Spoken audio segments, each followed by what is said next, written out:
అందరి కోసమని దయతో వేదము తెలియబడదో వారందరి కోసమని దయతో అందించాడు వ్యాస భగవానుడు.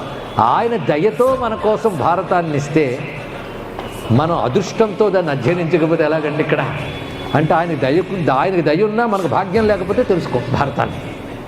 కనుక ఆయనకి దయ ఉంది, మనకు భాగ్యం ఉండాలి. మన భాగ్యవంతులం కావాలంటే భారతీయులం కావాలి. అభారతుడిగా బ్రతకరాదు అని మాట ఉన్నది. అభారతుడిగా బ్రతకూడదట. అభారతుడిగా బ్రతికారంటే వాడి జన్మ వ్యర్థము.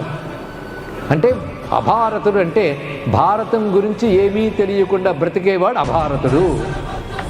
మనందరం భారతులం కావాలి అంటే భారతం తెలిసిన వారమై ఉండాలి అని కంకణం కట్టుకోవాలి.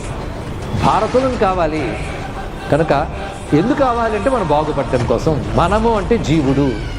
ఇవాళ ఈ జన్మతో ఈ నామరూపాలతో వ్యవహరింపబడేవాడు మాత్రమే కాదు, ఇలాంటి నామరూపాలు మోసుకుంటూ ఇప్పుడు ఎన్ని కోట్లు గడిచాయో ఇంకెన్ని కోట్లు ఉన్నాయో ఇన్ని ఎత్తుకు తిరుగుతున్న జీవుడు తరించడం కోసమని వచ్చిన మహాగ్రంథమే మహాభారతం.